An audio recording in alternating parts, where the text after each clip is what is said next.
This episode of Ars Cryptotica is brought to you by Uptick Project, the NFT world in your hand.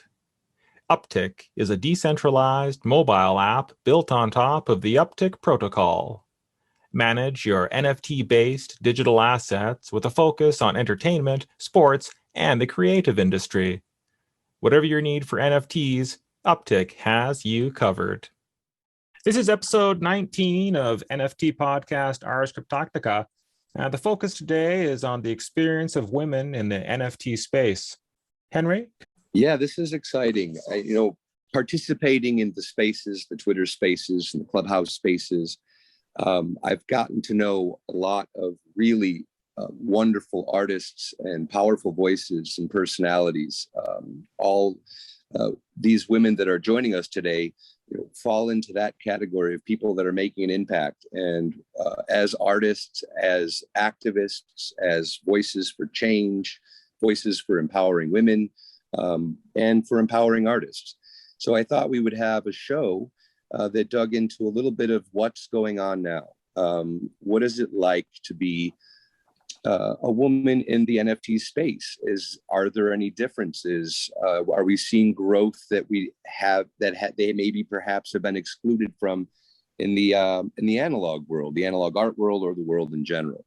So we've invited Kashi Sharifi, we've invited Homax, we've invited Cheetah, and I'd like to start by inviting them to just introduce themselves and a little bit of the backstory and what brought them up to the NFT space. So why don't we start with Homax?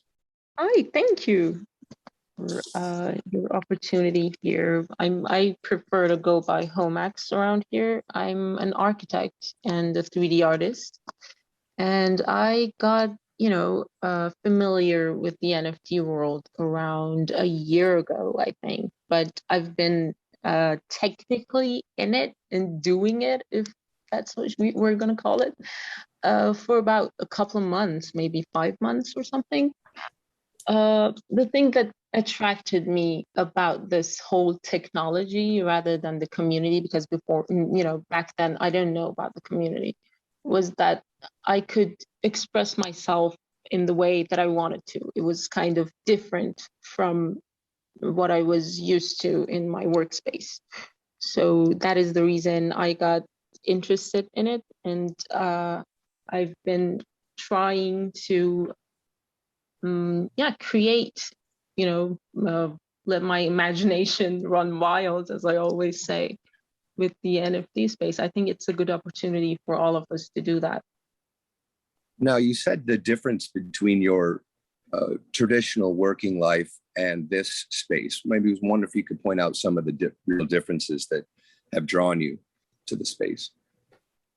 Well, as an architect, when I want to design something, there's usually a client. So to some point, you can do what you want to do, but mostly it's what the client wants you to do. It's mostly you're limited by many things, by building codes, by technology these days, by the client, by the budget and everything. And when I do 3D work, it's usually for architectural visualization. So the same thing happens. I'm gonna visualize a project that has been designed and everything is set. So there isn't much room for you to do what you want. It's not that artistic, but I can be more artistic in this world. I can do not whatever I want, but I can try to communicate my ideas through designing things that I want people to see. I'm trying to get people to feel things when they see my work. And they certainly are feeling things because your work is extraordinary. I absolutely love that piece that we discussed a couple of weeks ago. Yeah, great. Well, let's turn to Cheetah. How would you introduce yourself? Good morning from US, and thank you for having me here. I'm very glad to be amongst such amazing women. And Homax, that was very inspiring. So my name is Cheetah Sharifi. I'm an Iranian artist, and I've been living in the US for the past 9 years. I'm a pharmacy student, and I work in healthcare, but I have been making art. I'm a self-taught artist, and I've been making art all of my life. I was first introduced into the concept of cryptocurrency, and I invested in a little bit of funds in there. And as my friends were teaching me about it and they found out I made art, they basically told me to explore the NFT world. And I think just like Homax was mentioning, before I even knew about the community that exists around this NFT space, I was mostly fascinated about how I could, be able to reach such a large audience in a more convenient way, I guess, just by presenting a visual, a photo of my work. Because I did start with more traditional art, working with charcoal and paper and canvas and oil and all of that. But I think since discovering the NFT scene, I have been able to experiment more, even with digital art and things like that. So it has kind of it's been really good because I've started to challenge myself more and kind of come up with newer ways of making art and be more creative. And I definitely do like that. Now, would you say you felt empowered by the wide open nature of the platform in any way? Yes. I mean, just to straight up answer that specific question, yes. I think it is very empowering that there are so many different things you can explore and so many different styles you can explore on this platform. Because you do see a variety of works out there that you've never seen before. And I definitely do feel that my world has gotten bigger, and I feel like my eyes are more open now, and yeah, it does encourage me to want to experiment more with different types of art, different forms of it, and all of that, for sure. I mean, I'm encouraged often, every day by the magnitude of education that is available, like the way in which we can learn from each other, and the availability of critique and the availability of brilliant ideas that come your way for consideration. The way in which people share is much like the both of you. I also came to this space first technically, and then later on into the community. But I just think that you're dead on about the self-empowerment. It's just, it feels like you're almost in a university setting, in the cafes and in the classes. Well, thank you. And now, Kashi, perhaps you'd like to take up from there. Yes, definitely. Thank you. I'm not sure how I'm going to, after, these amazing women, I'll try my best though. My name is Kashi. I'm a Kurdish British artist, but my day job is actually a sustainability textile consultant. So quite far away from the art world, because it's all, do this, do that in the supply chain. So I just saw the NFT space as an opportunity to kind of break all the rules and just be me, be 100% me. Transparency was the key for me. And I felt like the technology kind of offered me that. And the space also with the communities going on, I felt like I was allowed to speak up and voice my opinions, and without thinking twice, which is something I love doing. So I came for the technology, but I stayed for the community and the art and the artists. My work is usually connected to my textile work. So I work with wax and dyes, and it's mostly focused around women, the journey of the woman, her victory, her ascension, her whatever she feels, whatever her journey is. I try to communicate that through my portraits of women.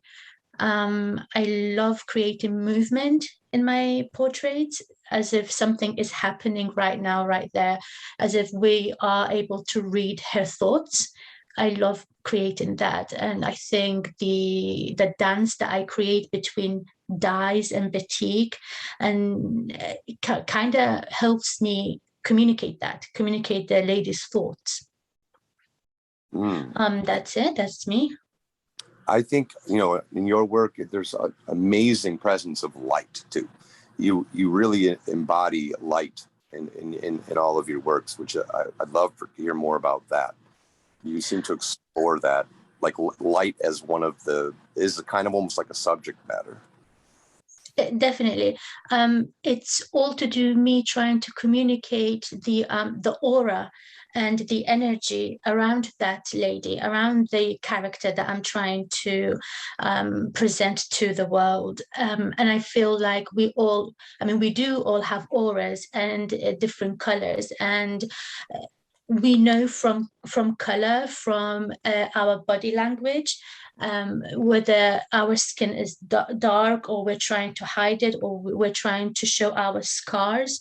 I feel like light has got, it's an amazing medium to use to communicate these things without saying much.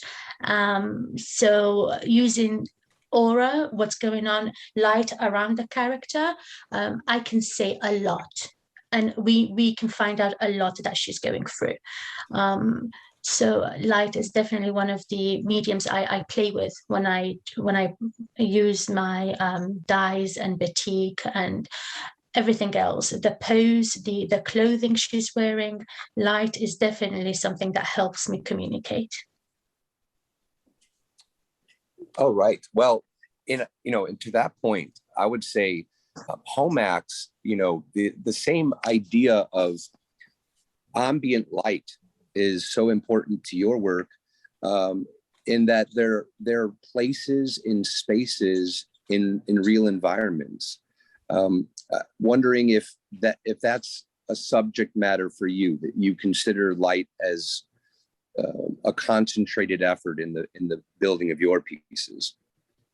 It definitely is a part of what I can use to convey those feelings that I want to, because usually the workflow for me is like a scenario somehow. I think of a scenario in my head, a certain type of feeling in that scenario, and I try to design a space and use different elements in that space. Like one of them can be the light, how the audience is going to see how dark or light the space is. So they're going to feel a certain thing in that way. And that's what I do. I design it with different elements and try to make the audience understand the scenario that I was going for.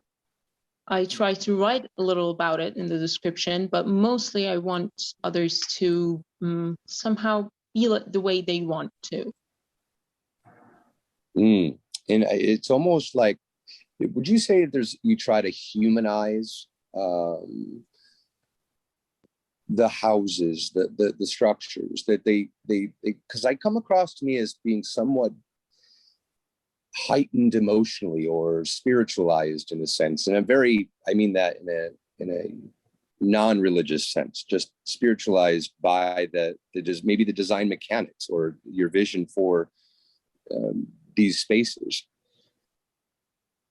There is in the subject of psychology of space, we know for a fact that when we are in a space, we can feel things. Most of the times it's kind of in a way that we don't even know why we're feeling those things. You're in a room, you feel stressed out, or you might feel happier in a different room.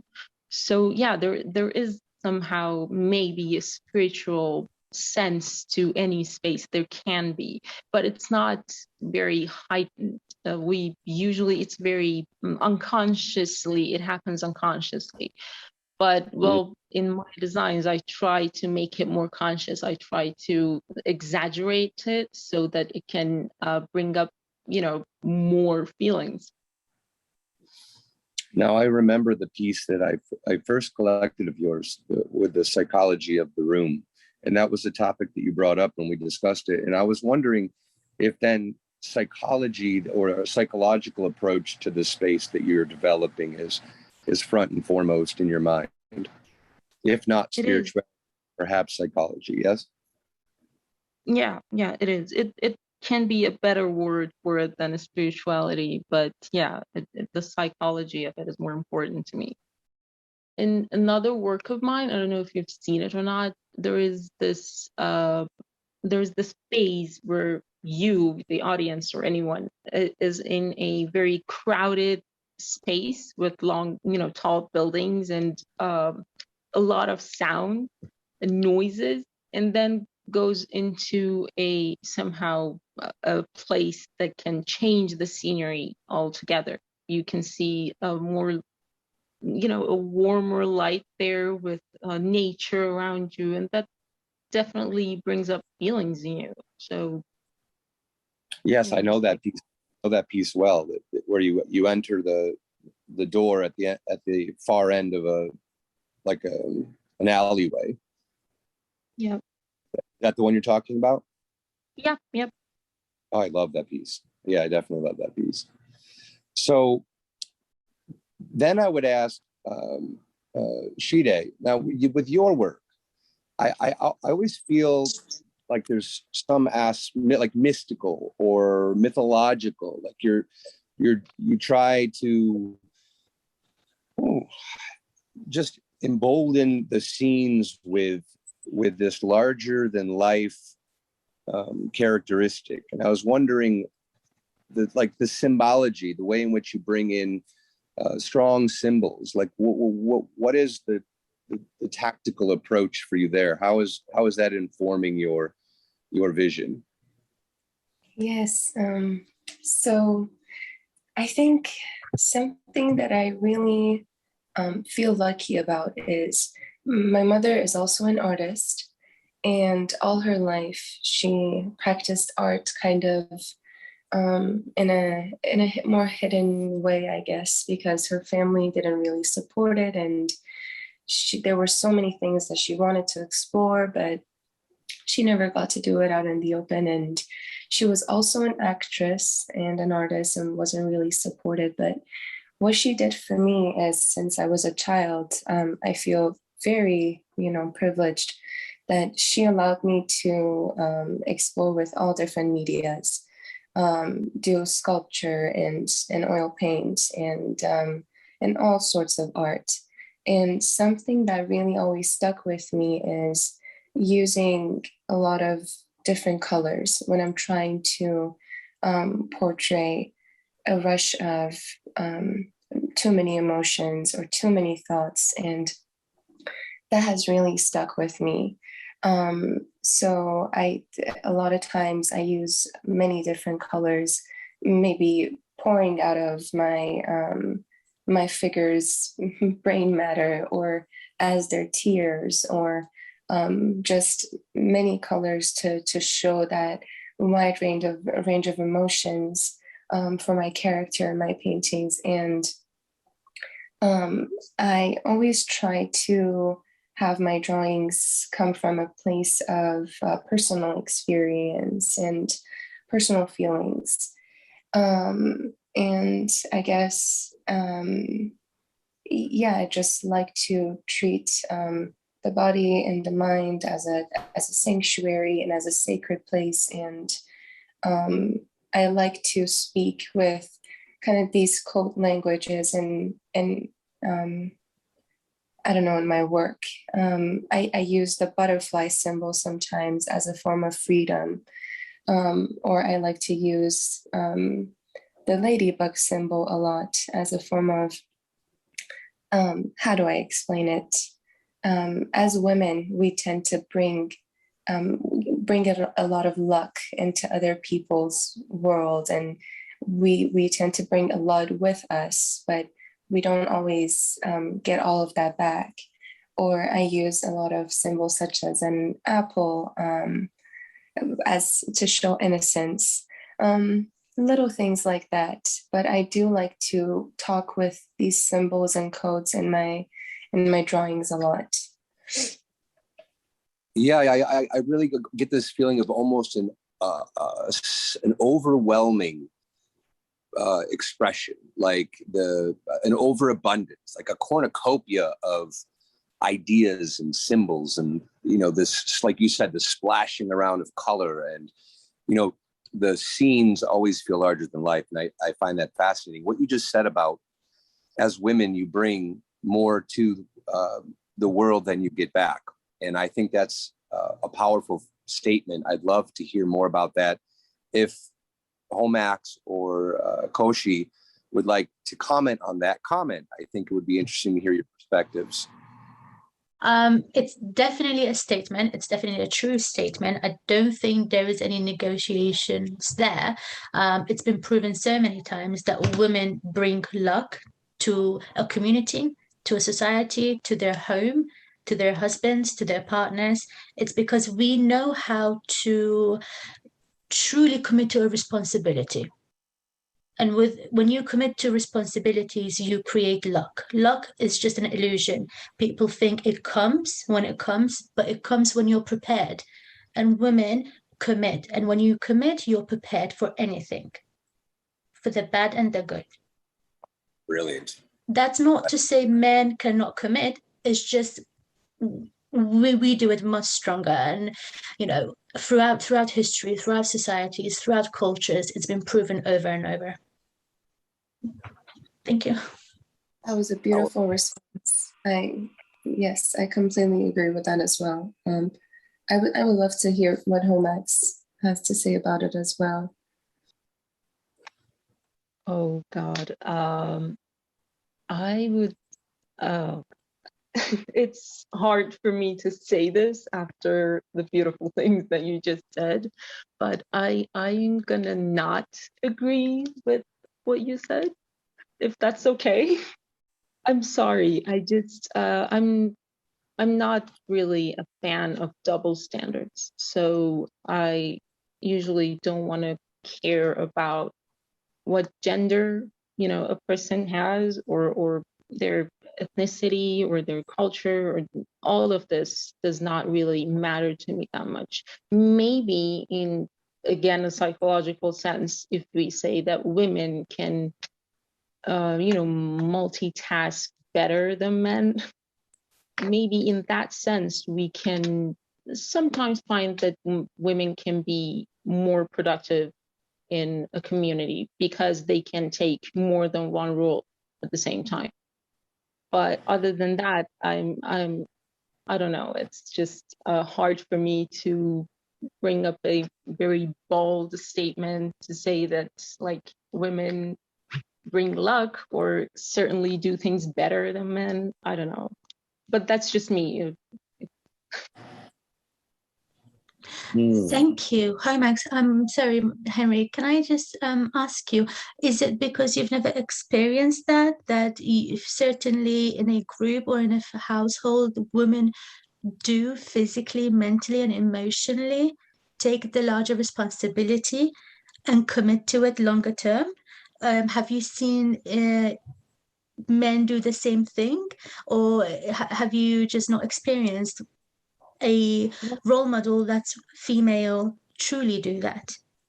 Is that where that sort of your mindset and ideology comes from, that you haven't experienced it, or you truly believe that men can do exactly what women can equally? Well, if we're talking like physically, yeah, I do believe that there are physical differences between men and women, biological differences.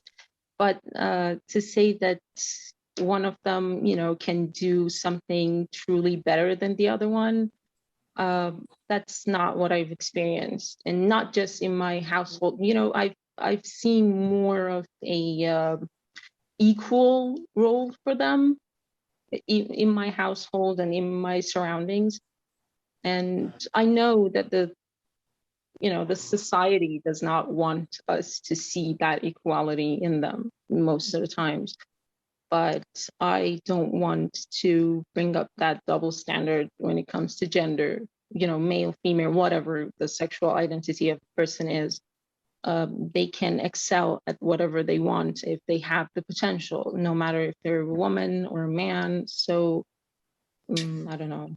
That's just me. I'd like to add to this conversation a perspective that perhaps the audience would like to consider.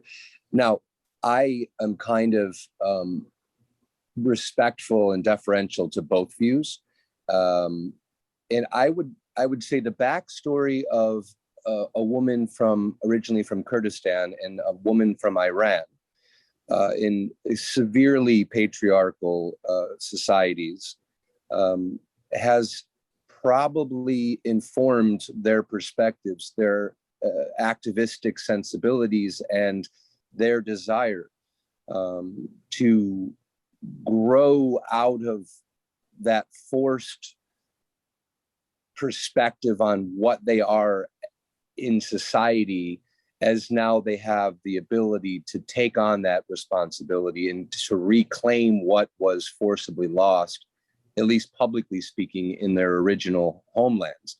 So I wonder if that is something that informs you both, Kashi and Cheetah, if that has something that has helped form this perspective, which is, I think it's very comfortable for me to say they're both valid perspectives, Homax and the two of you. So I was just wondering if you could comment to that. Absolutely.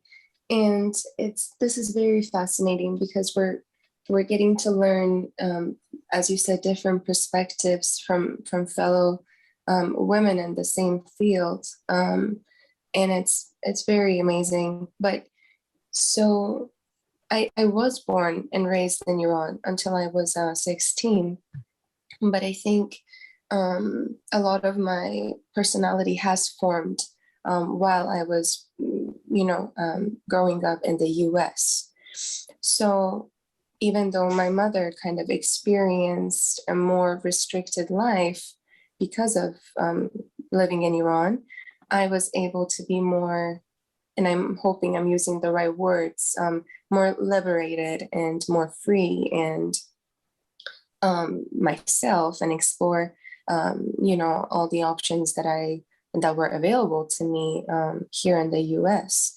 But at the same time, even as an Iranian American woman living in the US, I definitely did feel, even at my jobs, my day jobs, even in school or in teamwork or in my past relationships, how unfair that dividing of the responsibilities between men and women are, how things that are expected from a woman are always to be held to a much more higher standard than men.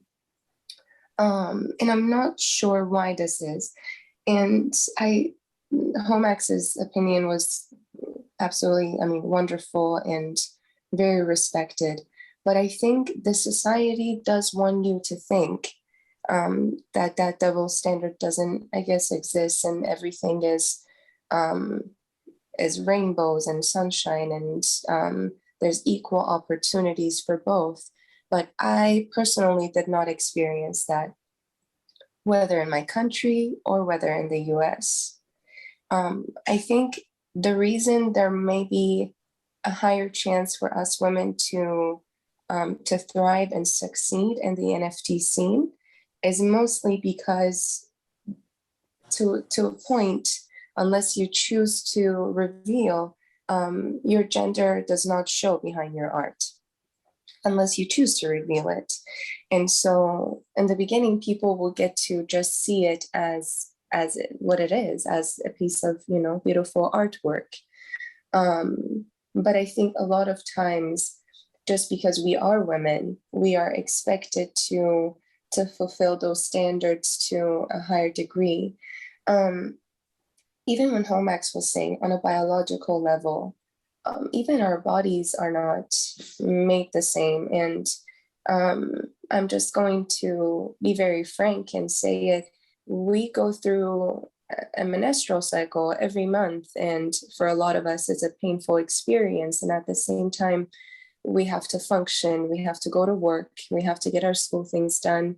And a lot of us work in fields where they might be male dominated, and we have male coworkers, and we have to perform the same tasks on top of, you know, what our biological system is going through. And at the same time, we have other responsibilities. By example, I was in a relationship, and we worked at the same healthcare field and place.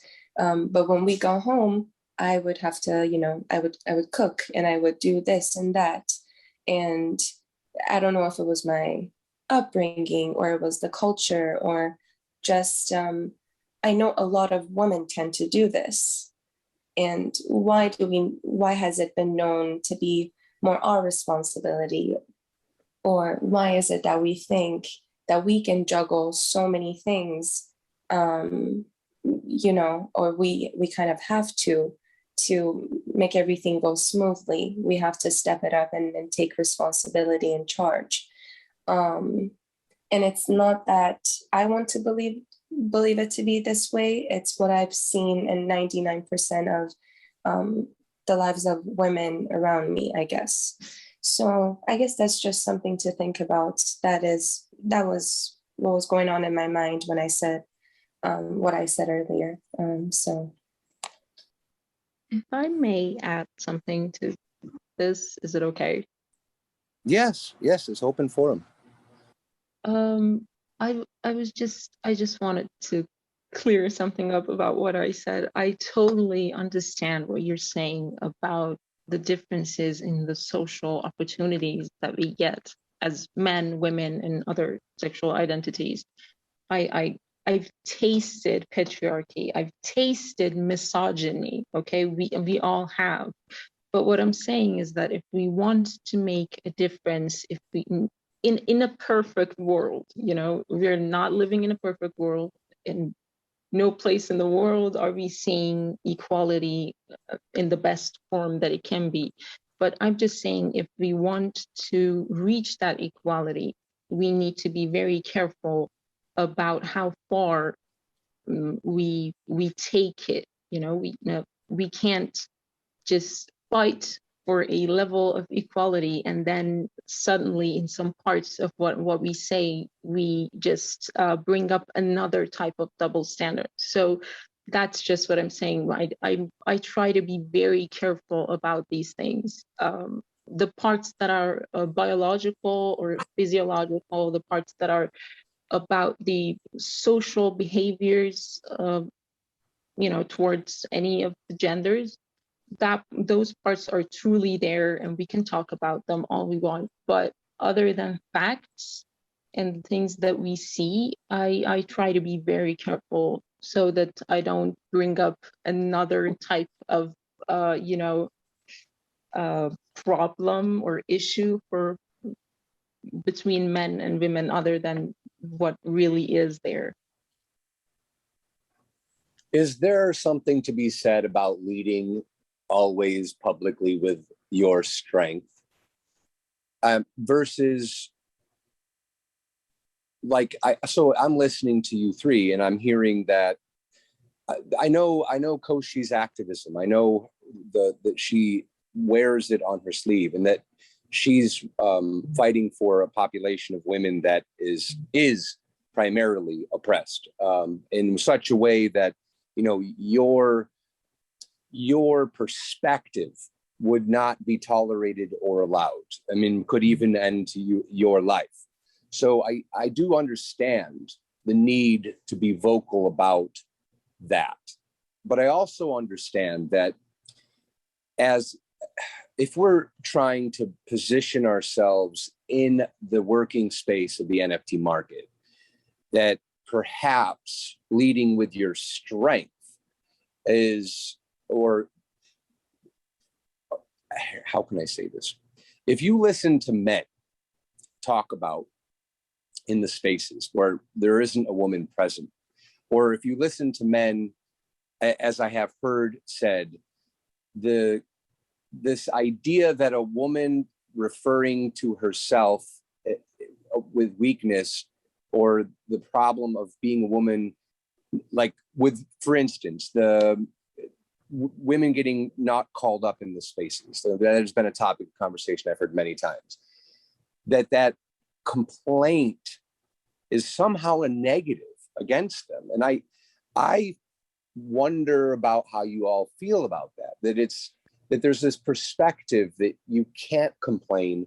And if you do complain, you're somehow painting a picture of weakness. How does that feel to you? Henry, before we move on, I need to respond to our last discussion. So yes, I was born in Kurdistan. I did grow up in England.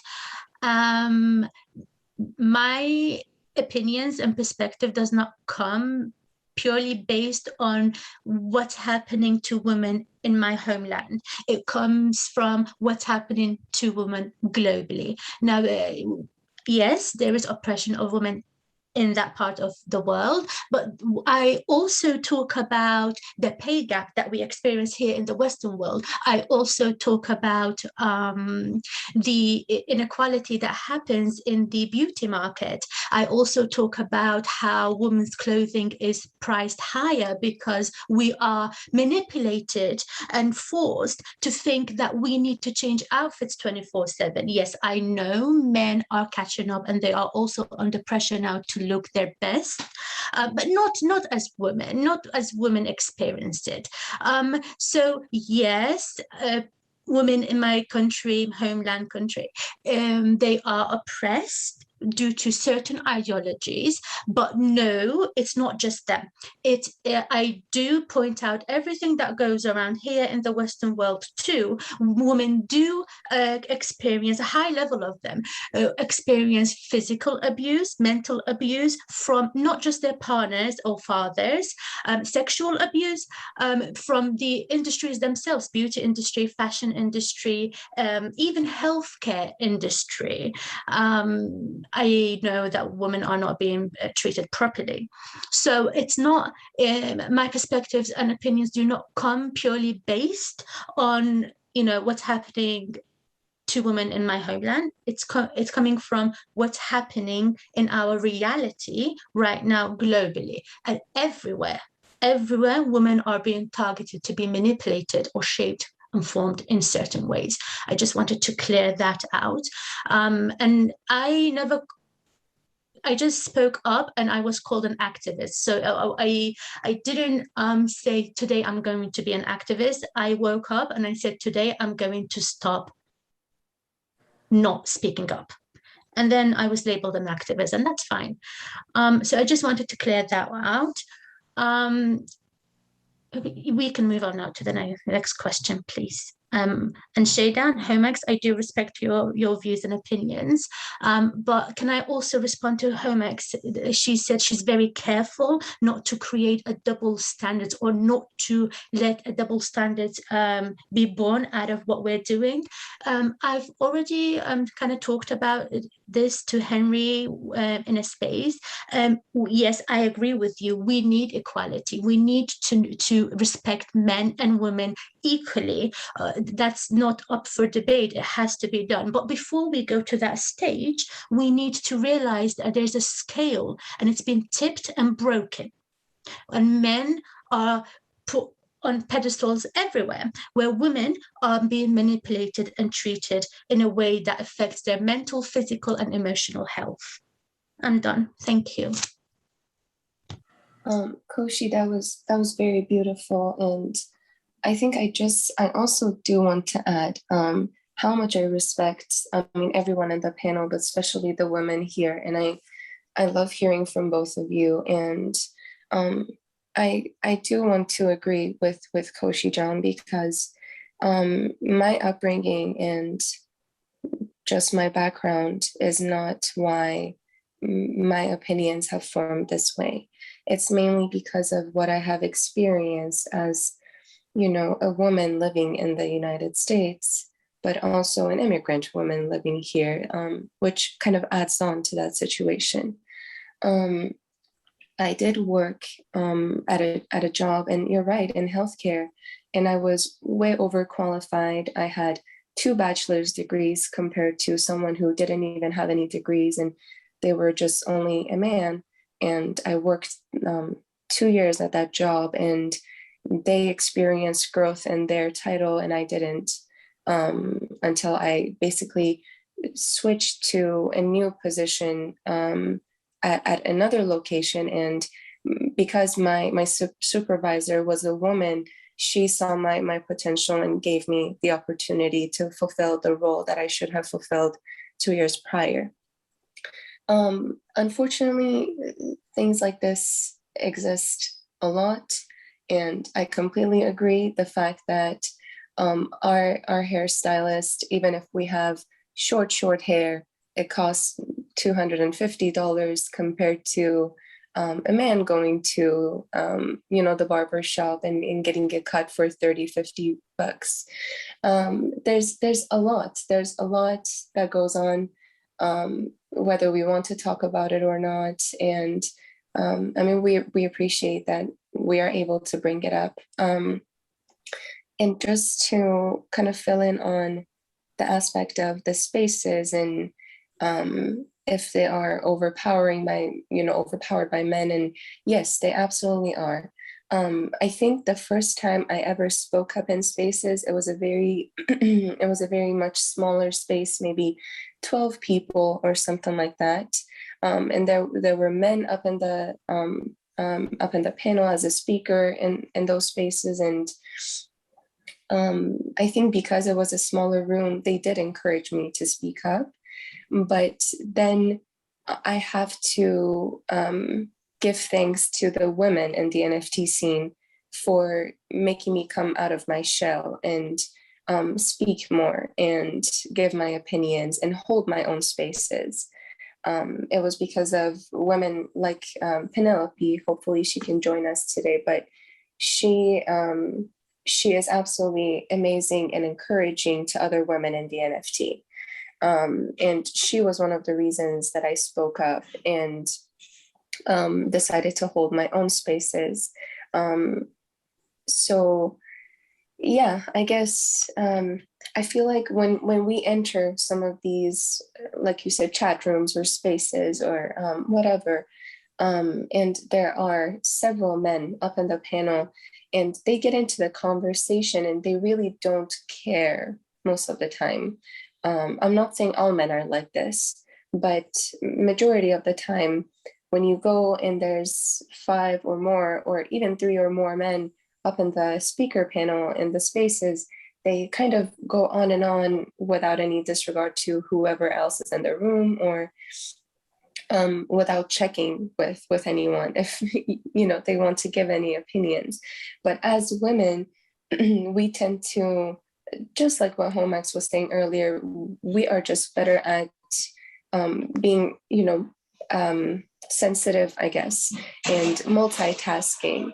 And so we check with everyone in the room. If we are running a space, we go around, we stop people at some point, we check, we want people to speak up. And that's the reason I spoke up. It's because I was attending spaces that were held by women. So that is my experience, and that is just something to think about as well. Thank you. I would like to say, you all 3 know me for say how I've contributed to the spaces, which is always with an art historical perspective. And one of the things that I've tried to do is I've continuously tried to draw up conversation with, especially in groups with women, to point out that there is an enormous opportunity right now, as there's this kind of revisionist activity going on in the art world. The art critical apparatus is slowly becoming dominated by women. The positions at the highest level are slowly being populated by the most brilliant and talented curators of the day in museums, in galleries. And when we go back now through art history, whether it's Mary Cassatt as being a pioneer in the Impressionist period, or Hilma Klimt predating Kandinsky in the field of abstraction, Louise Bourgeois dominating 20th century sculpture, Frida Kahlo being a precursor to diaristic, confessional poetry. I mean, she's well documented now as being a absolute radical in what she did and how she did it. And Cindy Sherman revolutionizing photography, the Beschers, the better half of which was the wife, in her subject matter and photography, sort of, it just on and on. Cindy Sherman, what she did for the birth of identity politics and gender equality, feminism, Eva Hess, these, Barbara Kruger. I mean, there's in every ism of the last 125 years, it is now coming to the surface, slowly but surely, that women played a much bigger role, in many cases, the biggest role. Who defined the 20th century in curation? Peggy Guggenheim, Gertrude Stein, two women. Gertrude Stein, a lesbian, way before it was okay to be a lesbian publicly. She wrote the defining memoir of art history in the last 100 years about her lover. So I say all that, and I always try to disseminate this, that the story is opening, the potential for women to lock on to what the past was locked away, but is now, those doors are opening. And these can be massive moments of pride and the way of adopting the power that they gave the future of women in art. And I don't see, personally yet, I don't see this as being explored, being taken advantage of for what it is. It's a power that's left on the table. And I wonder how you all think about that, because this is something else I wonder. The ideology that any person espouses should show through their work. And if you have a deep concern, those deep concerns can come through deeply in your work. So when you think about the great feminist, front runners in art of the 20th century, like Eva Hess, what she did for the feminist ideology, movement, principles, the way she liberated the woman's voice in art, that's the kind of stuff I'm waiting to see in the NFT space, that power that's there. And I was wondering how you all feel about that connection you have to art history and to these, trailblazing women that came before you. I'm waiting for Homax to respond, because I think we haven't heard much from her, and I'm very interested to hear from her. And then I would like to go next, please. So thank you. Is what you were asking, is it that we should use the NFT space to express feminism more? Is that what you were saying? No, not at all. I guess it's just that there's so much to be empowered by in history now that wasn't there 20 years ago.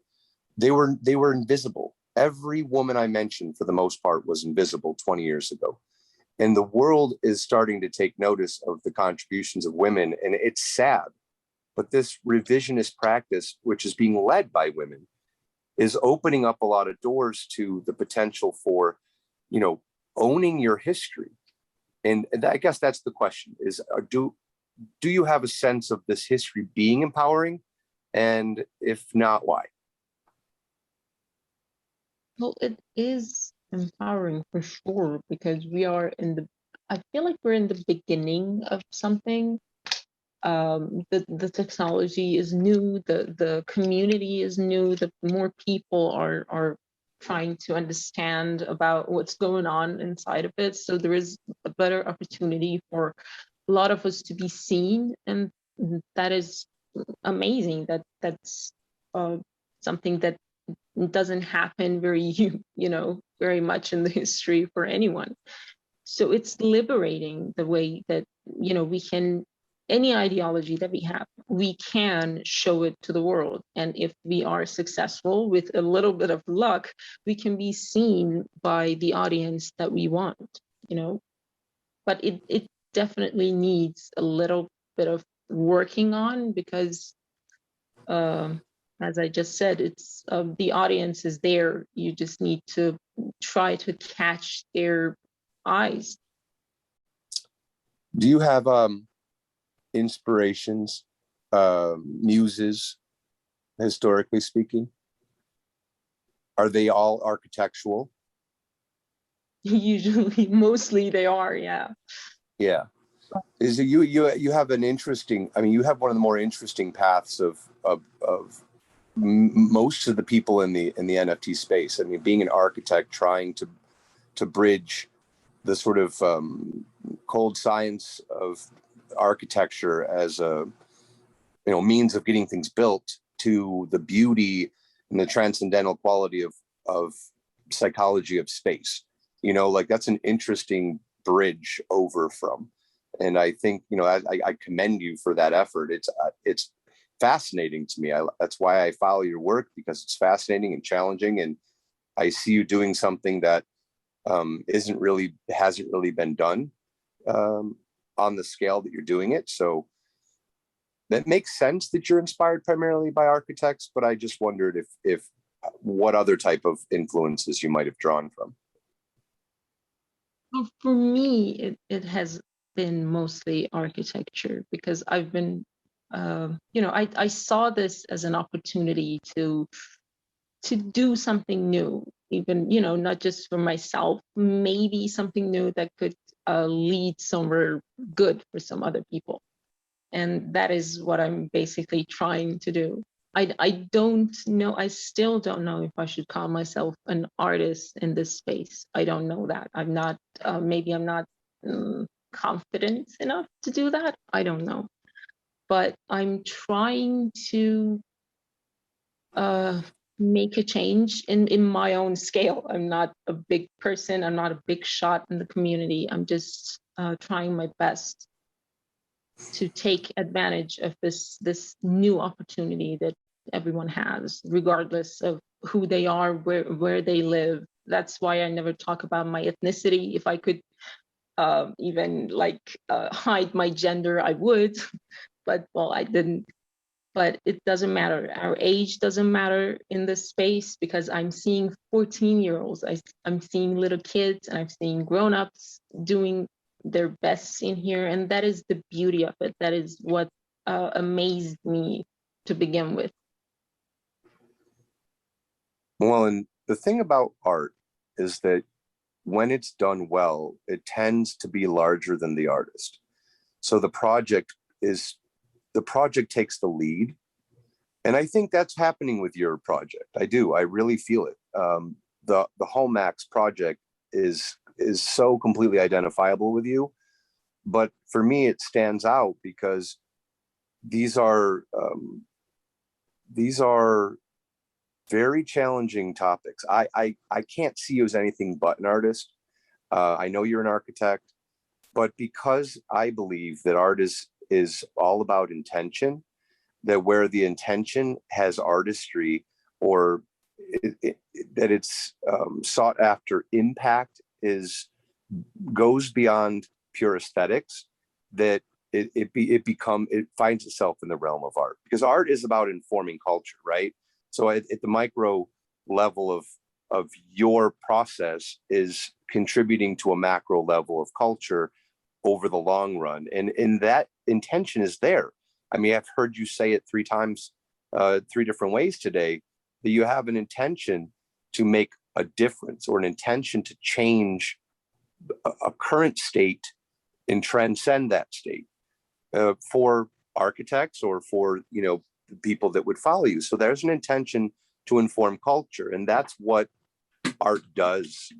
And the greatest art does it, best of all, and it has the longest impact. So I can't see you as anything but an artist. But go ahead, Kashi, you wanted to go next? Thank you. So for me, thank you, Hermax, for sharing all that. That was beautiful. For me, do I have a muse? I like that question, so I'm going to answer that first. I realized that I really want to create art when I was 15, and that's when I found out about Georgia O'Keeffe and Frida Kahlo, and it amazed me how it was centered around women, and they weren't shy to talk about everything and anything that's got to do with the woman. And that was the most beautiful part, that made me fall in love with them. And then the artwork, of course. And then I think they've just carried on to be like silent muses for me, where, if someone can speak up, maybe I can speak up. But it took me 10, 15 years to actually speak up the way I am now, for many reasons. In this space, I do believe that there is a way and an opportunity for women to have their own platform, their own spaces, to be respected, to have even NFT collectors to realize that there's something worthwhile here, something worth investing in. Yes, I agree with you, Henry. It's happening very slowly, but it's happening, which is better than nothing. And I believe in the talent there is here, whether it's a young girl in the space or a very experienced artist, a very well-known experienced artist. And I believe that it's doable. But my own experience in this space, the first NFT community I found was led by 2 gentlemen, Where I Draw and All Your Little Faces. And they respected women. And that's what made me stay. They respected you as a human first, yes, and an artist, but then the attention they gave to women artists and the space, it was amazing. It was something refreshing for me to see coming from the textiles and fashion industry, where women is a target rather than someone to be listened to. But I have experienced women being muted and sent down to audiences because they spoke up and pointed out the pink elephant in the room, which is disrespecting women in a Clubhouse space or a Twitter space. I have experienced men talking over women who are trying to talk about their artwork or their opinion or share their perspective. But I have also experienced very respectful human beings who happen to be men that truly listen, that stop a conversation because they feel like there isn't enough female voices speaking up. It's these things that we need to practice to make the shift between, it's all men or nothing, or, we have to fight for women. It's these